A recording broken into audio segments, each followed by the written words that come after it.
Il y a quelques années encore, j'ai vécu une expérience formidable. C'est l'histoire de jeunes Français. C'est des jeunes et deux personnes adultes. Ils étaient quatre. L'âge était autour de 16 à 20 ans. Et deux parents parmi eux, une femme, un homme. Tous, ils avaient déjà dépassé la soixantaine. Ils sont partis de France et se sont retrouvés dans un petit village d'Afrique pour venir donner un coup de main. Ce qui m'intéresse dans cette histoire dans laquelle je vais introduire ce que j'ai envie de dire en cette journée, c'est que les gars, la petite équipe s'est organisée pendant 2 ans. Ils ont mis 2 ans pour rassembler les petits moyens de leur expédition. Ils nous ont expliqué qu'ils allaient dans les magasins essayer d'emballer des cadeaux pendant la période de Noël. Ça leur a fait des petits moyens. Certains parmi eux étaient de familles assez nantis. Ils ont rassemblé des moyens. Leurs parents ont mis un peu une petite contribution dedans. Et c'est comme ça que la mairie aussi de la ville a donné sa contribution pour le voyage. Il fallait qu'ils fassent le voyage, les billets, les tickets de voyage, d'avion et les petits cadeaux qu'ils ont apportés dans ce petit village d'Afrique où je travaillais comme enseignant ont été préparés par cette petite équipe de 4 jeunes et de ces 2 adultes. La dame qui était là, elle était une spécialiste des voyages. Elle m'a expliqué à cette époque-là qu'elle fait souvent ces voyages comme ça. Une fois par an, elle se décide de partir pour aller donner un coup de main quelque part. Dans ma tête, à l'époque, avec ma petite caméra, j'avais fait des images et j'ai intitulé ce film « Volontaires français ». Chers académiciens, mesdames et messieurs, bonjour et bienvenue à l'Amphi. Le 5 décembre de chaque année, les Nations Unies permettent aux gens de s'arrêter 1 minute pour réfléchir sur ce qu'on appelle la journée mondiale du volontariat. Le volontariat, c'est une chose qui est tout un problème pour beaucoup, mais qui est toute une passion chez à l'Agence citoyenne des volontaires pour le développement dans la paix. Je me souviens de cette époque où j'étais encore ce jeune enseignant. On avait un texte d'anglais dans lequel on parlait du volontariat et l'auteur de ce livre, en définissant le volontariat, avait dit le volontariat, c'est le fait de travailler sans salaire. Et c'est ça tout le clou qu'on a dans le principe de la vie. Combien de gens sont engagés à vouloir travailler sans salaire? Combien de gens sont disposés à apporter une contribution à quelque chose si ça ne leur apporte pas de l'argent? C'est là que les volontaires, eux, ils entrent dans la danse. Le volontariat, c'est beaucoup plus un esprit. Souvent, je l'explique ici, quand quelqu'un devient agent VDP, c'est le premier module qu'on enseigne. On vous montre que vous n'êtes pas appelé à poser des actions seulement quand ça doit vous rapporter de l'argent. Le volontariat, c'est pratiquement un mode de vie. Ce n'est pas un travail, c'est un mode de vie. Un mode de vie dans lequel on a une certaine prédisposition psychologique à être prêt à l'action. Le développement de l'Afrique ne passera pas si les gens n'adhèrent pas à la culture du volontariat.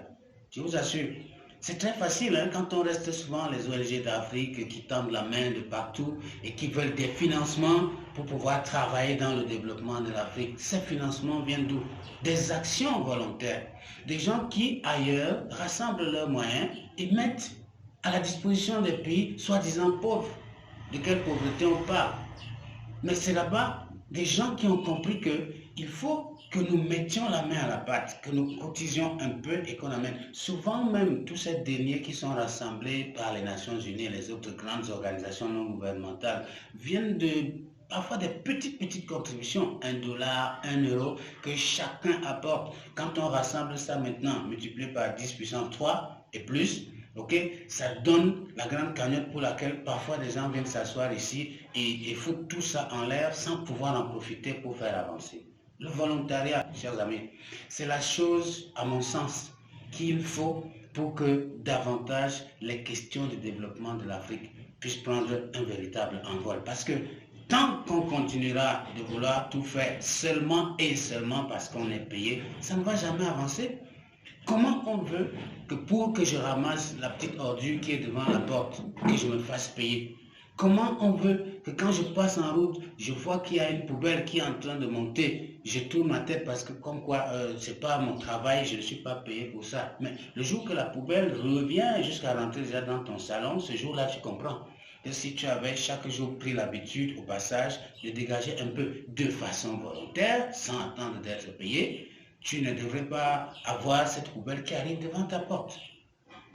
Donc, la vérité, c'est que il faut que chacun parmi nous soit conscient que mettre la main à la pâte ne devrait pas être conditionné par l'argent. Parce que tant qu'on va attendre qu'il y ait de l'argent, l'argent ne tombe pas du ciel.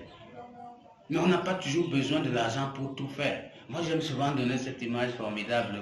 Quand est-ce que vous avez vu quelqu'un vous attacher des billets de banque et les positionner comme ça et dire à ces billets-là, ok, allez me puiser de l'eau que ça revient.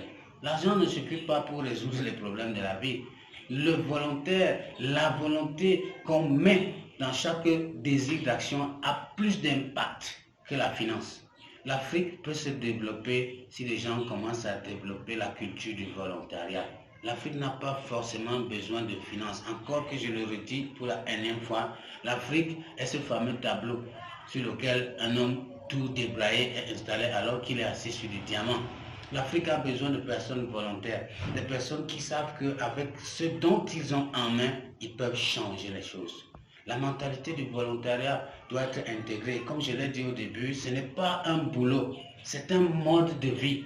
Donc, dans ce que vous faites comme ingénieur dans votre boulot, comme laveur, technicien de surface, comme manager, comme n'importe qui, comme vigile, comme homme en tenue, vous pouvez, si vous développez la culture du volontariat, vous allez par exemple vous rendre compte qu'en partant le matin, quand le taxi se bouscule en route et tout, il y a de l'embouteillage, des enfants qui veulent traverser la route ont besoin d'appui pour vous engager volontaire, pour les aider à traverser. Voilà une action volontaire.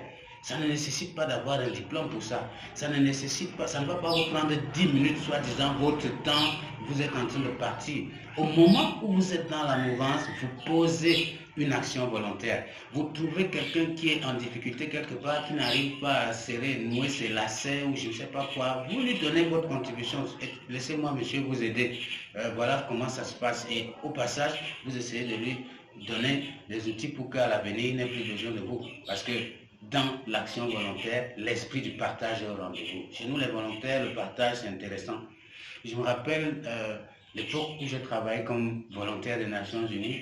Il y a un truc formidable que j'ai vécu dans ce contrat, c'est qu'on vous envoie sur le terrain avec tout le matériel qu'il faut, mais vous n'avez pas forcément la compétence qu'il faut pour arriver. Ce qu'on attend de vous, c'est des résultats. Un point, c'est tout. Vous allez vous débrouiller là-dessus pour produire des résultats. Et on s'en sortait. Ça m'a transformé totalement. L'Afrique a tout le matériel qu'il faut. Souvent, c'est cet esprit de volontariat qui manque. Chacun est dans sa petite course. Chacun cherche à avancer dans son couloir en privé parce qu'il veut gagner le gros morceau tout seul. Et depuis qu'on a couru tel qu'on le fait jusqu'aujourd'hui, j'attends ce développement de l'Afrique. Moi, je pense que si les Africains commencent à se rendre compte qu'il faut s'associer les uns à côté des autres et qu'il ne faut plus jamais dire c'est pas mon travail, c'est le travail d'un tel. Si chacun commence à mettre la main à la pâte devant tous les problèmes qui se présentent, quelle que soit la taille de la contribution, comme avec les termites, comme avec les fourmis, on montera la termitière du développement de l'Afrique dans laquelle chacun y aura apporté juste un petit iota pour faire avancer. Aujourd'hui, il faut rendre hommage à tous ces hommes, à toutes ces femmes qui travaillent dans le monde entier comme volontaires, qui acceptent souvent des indemnités, parce que dans le langage du volontariat, vraiment le salaire, on n'en parle pas, parce que si on compare effectivement ce que les autres gagnent ailleurs et ce qu'on donne aux volontaires, c'est pas grand-chose. C'est pour ça que ça s'appelle des indemnités. Il faut rendre hommage à tous ces volontaires qui font un travail formidable de par le monde entier. Il faut rendre hommage à toutes ces personnes qui ont compris d'une certaine façon que si je mets la main à la pâte dans n'importe quel domaine, ce sera déjà un plus pour mon village, pour la localité, là où je me trouve. Il faut rendre hommage à toute l'action et l'esprit volontaire que nous essayons de promouvoir en la journée du 5 décembre de chaque année. Et maintenant, chers amis, si vous n'étiez pas de ceux qui pensaient qu'on peut travailler pour rien en cette journée mondiale du volontariat, je voudrais vous encourager, vous aussi, à apporter votre petite contribution. Je vous assure, ce n'est pas grand-chose. N'importe quelle chose que tu n'es pas souvent obligé de faire, mais que tu peux faire. Lorsque tu le fais, tu es déjà en train de faire de l'action volontaire. Je voudrais encourager tous ceux qui se sentent appelés derrière ce message à joindre le mouvement volontaire dans le monde entier. Parce que même dans les églises, Si vous êtes un chrétien engagé, si vous êtes un croyant engagé, vous allez vous rendre compte que dans l'action volontaire, vous êtes en train de mener une action qui peut vous conduire vers l'éternité. Être volontaire, il n'y a rien de mal dedans. En cette journée, rappelons-nous que c'est possible. Je peux devenir volontaire, je peux le faire. Et l'adage dans notre univers qui dit volontaire un jour, volontaire toujours, est une façon de dire dès que vous avez posé de l'action volontaire un jour, vous allez pouvoir le faire toute votre vie. C'est ce que nous sommes en train de faire ici à la Science. Bonne journée à tous. Fin de la Science.